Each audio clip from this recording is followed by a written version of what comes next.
we're building a new structure from wildfires to protect the area from a base camp, the central hub of our what else is there? Hello everyone, we are Silveira Tech. We aim to reforest and maintain the whole mountain, revitalise 3 abandoned schist villages and build a community for the future. In today's episode, we're going to show you around our base camp. It's the central hub of our regenerative project. We're here building structures for the food garden. We are doing stairs. And creating a firebreak to protect the area from wildfires during the summer peak. So let's go and take a look. Basecamp was always the centre of our project. And in the past week, we finally had more time to work on some important projects related to this area. We were building veggie beds, a herb spiral and compost bin as part of our food garden. Hi guys, thanks for joining us. Before moving on to a new big task, which is going to be the co-work gardens, we decided to instead, in the afternoon, finish up some small tasks that we left behind as new priorities came up. So we're going to be finishing our veggie garden. We're going to be finishing building the stairs that go down here from Basecamp. We're going to put together the Hügelkultur where we're going to plant our veggies, and we're going to make a herb spiral, all while considering the space we're going to need for the water deposits, the 4 water deposits, 1,000 litre, that we're going to be using to make our water treatment station, our grey water treatment station, from the water that comes here from Basecamp. So join us for those developments in the following segment. What are you doing? Preparing cement to continue the stairs we're making down to our garden from Basecamp.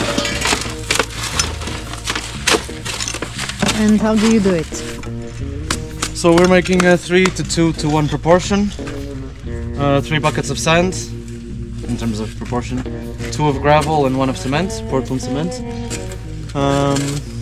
Yeah, and we'll show you in a moment what we're doing down there.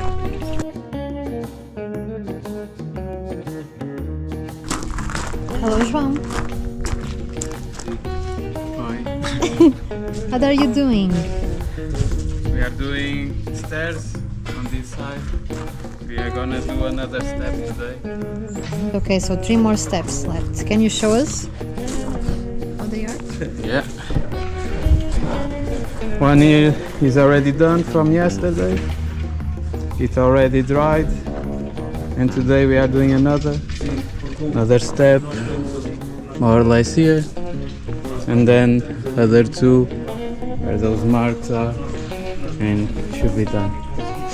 So here in this part we are going to build our garden, our food garden, so we can have access from the base camp here very easily. To create stairs, we are placing stones in the wooden form and filling it with cement.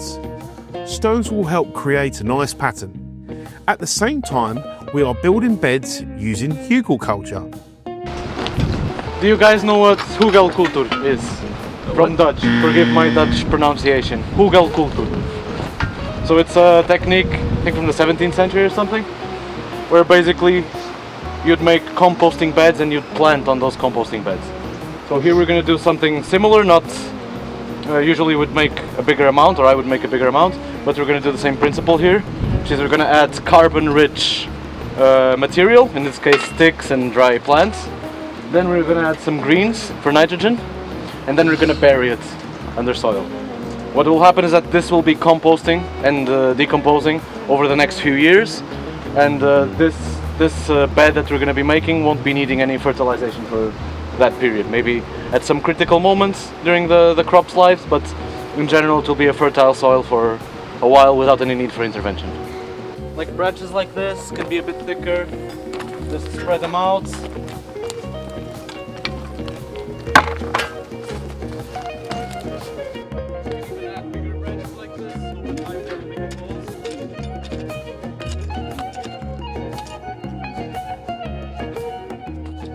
You can learn more about Hügelkultur from our 13th episode.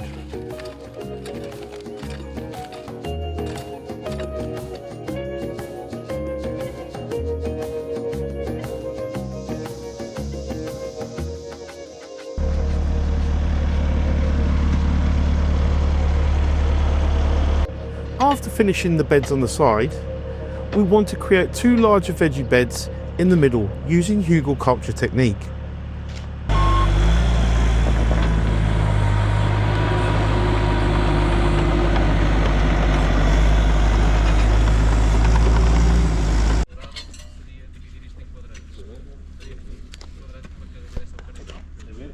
If you dig this, come and support us on Patreon. We really appreciate your help. Remember that by doing that, you're helping to support us reforest this land, bringing more biodiversity back to the planet. That's fun. Wood chips is what shredded wood actually, which is better for wood chips are okay. It's just like the first year, if they're not decomposed, we get some nitrogen. First base done. Let's bring soil for the second bed. The stairs are starting to look good as well. Our lazy team will be able to access the veggie gardens in 20 seconds instead of 45 seconds. Meanwhile, we are building nearby compost bins to have quick access from our base camp.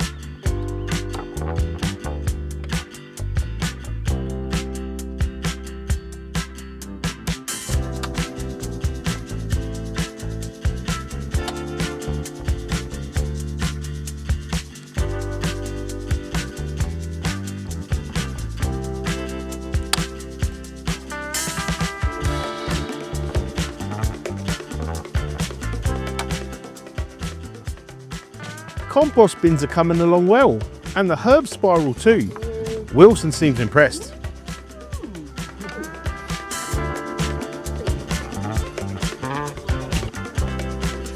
Unfortunately, Andre was not here to film the spiral being built. And what did our team use the camera for? So, what do you want to say? That was what I was going to ask. I would better go. Wait, so maybe a couple more shovels just to mix it with the manure? Okay, so I'll do one more wheelbarrow. Okay. And then I want A herb spiral is a structure which follows permaculture principles, efficient space usage, promotion of diversity, and accounting for ecological requirements, and among others, allows growing a good variety of herbaceous and aromatic plants. Having different zones with different conditions, dry and sunny at the top facing south, moist and shady at the bottom, usually on the north side, varying light and moisture on the east and west sides, each herb can be planted where it's best suited. Let's listen to João explain a bit more about it. So, João, tell us what we are looking at. So here, this area here is where we're gonna have our veggie garden, so that we can feed ourselves and have the power we need to dig and plant. Here we decided to make a herb spiral to make use of this space.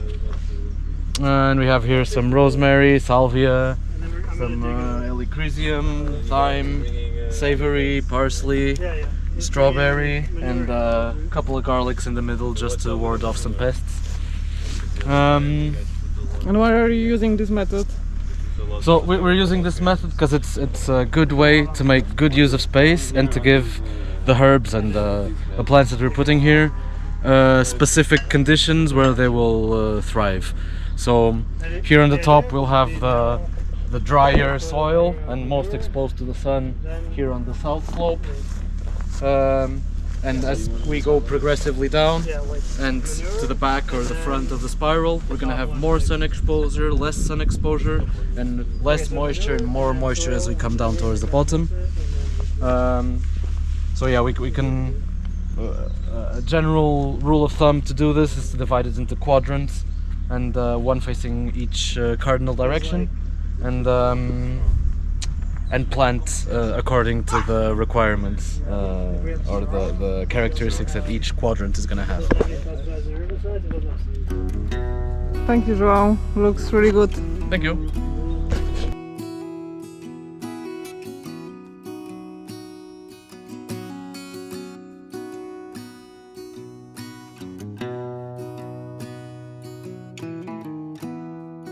The spiral went so well that we decided to create another structure, a keyhole garden bed.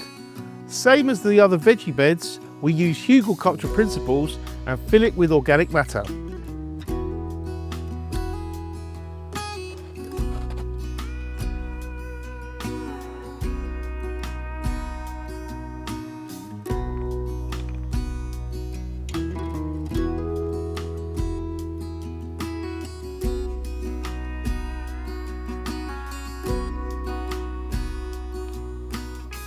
Just a sprinkle of manure and the wood chip mulch finish and we're done. Engineer Bolota is now inspecting our work.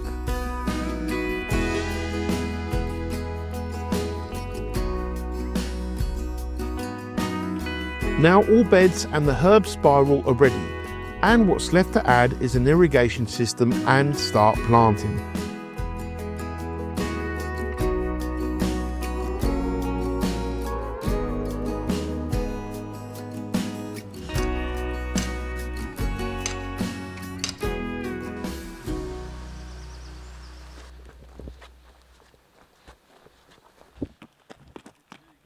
Big stairs. Yeah, we are cleaning this space, taking the tree that we don't want, making space for new ones, and I'm just checking how things are. And the purpose of this area will be for the co-work gardens, right? Yes, we want to make like small places, with plants, nice plants. In the future, a co-working space will be created in place of our base camp.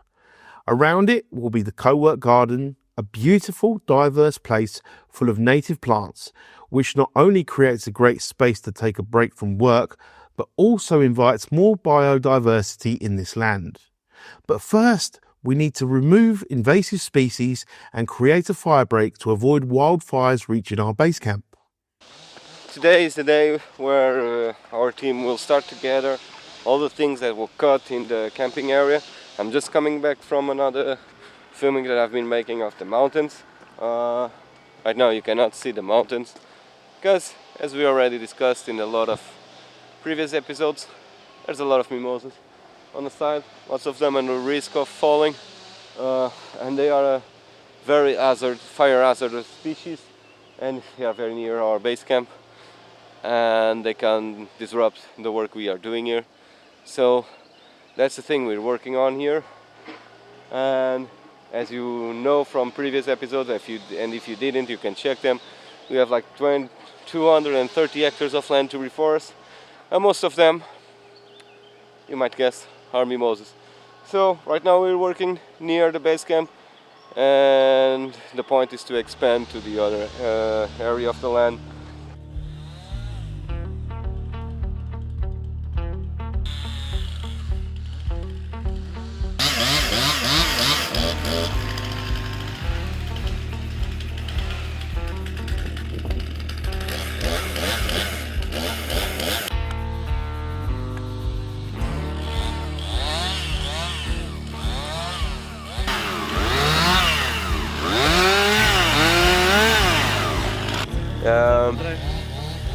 How's things going, João? Good. I heard that. Whoa. Just collecting sawdust. I heard that there were some problems with the chainsaws. Or is everything okay? Oh yeah, one of these mimosas that are leaning a lot, making the face cut. We got the chainsaw stuck, so we're trying to pull it back with a strap, but no success. So ended up just cutting above it. And yeah, these are a bit sketchy. There's increased risk of the tree barber chairing, so that it will split as you're cutting it, and it will open up in the back and jump. So they're not the safest trees we've cut, but you've done a lot already. Yeah, quite a bit of clearing, a lot of acacias put down. And then afterwards we're gonna try and uproot a lot of these stumps, so that they don't sprout from the roots after we cut them.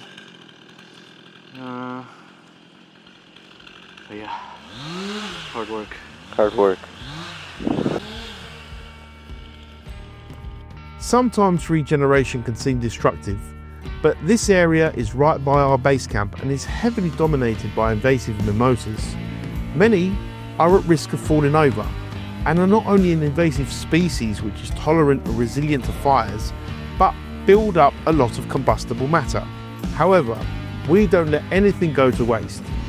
We use big and small logs as a building material for agroforest and other projects like log barriers, check dams and even furniture. Branches and roots go through the wood chipper, producing wood chips used for mulch and sawdust for our dry toilets, plus a lot more as well.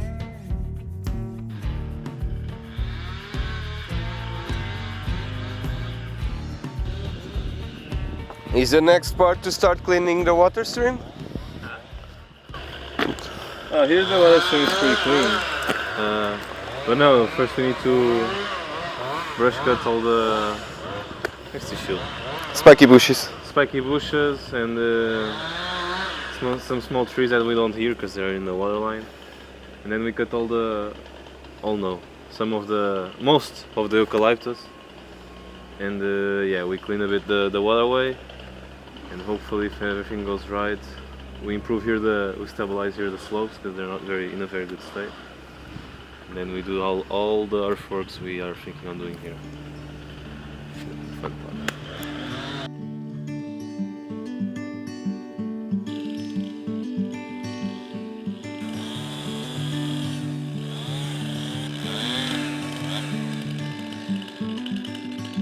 All good? All good. Much cleaner? Yeah. These corks can actually breathe now. Yeah. Look at this, guys. Out of the shade. And after a couple of days, a few more smaller native trees could finally catch some sun. You could already see their canopy taking on a healthier tone of green.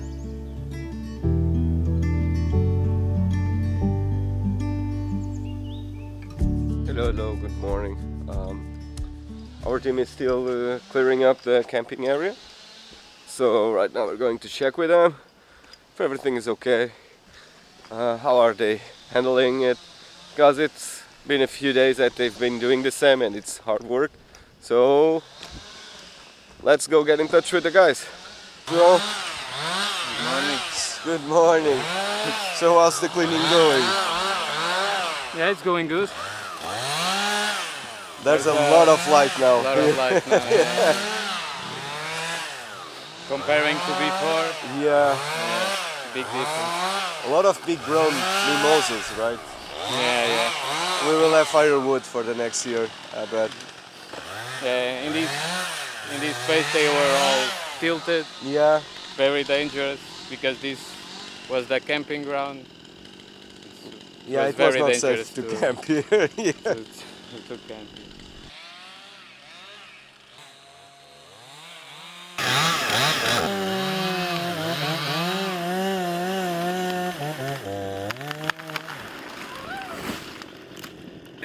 Set in there. I'm best at digging holes. See? You didn't eat the post. So I think it's a 9-10. 9. Yeah, look in the middle of the post. Yeah, that was a 9-10.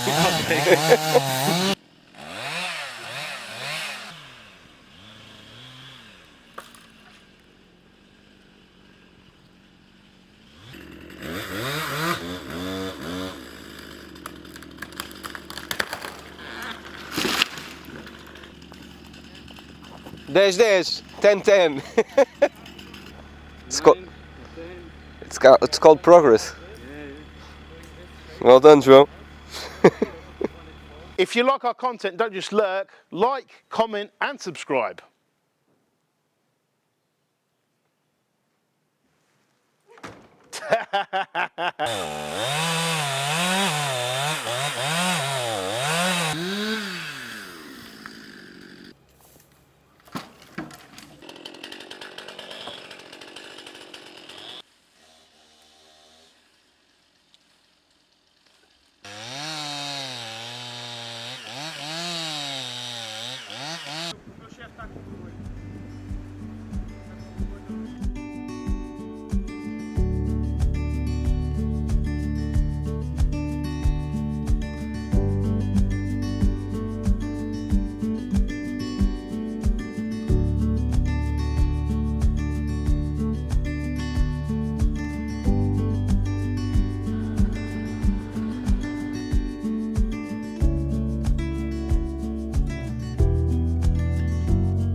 Still with the cough, right? Bit of a cough, yeah.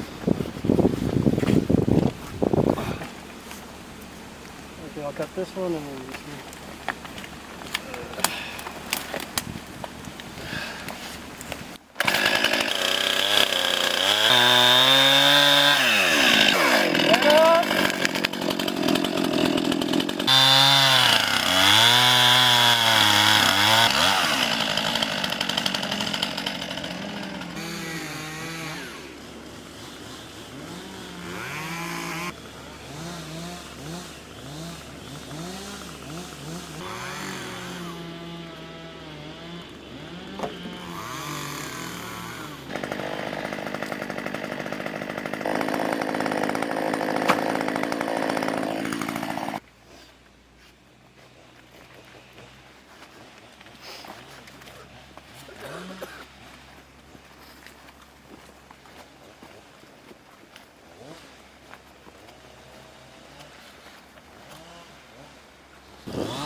So yeah, the team has been cleaning a lot of the road that leads to the base camp.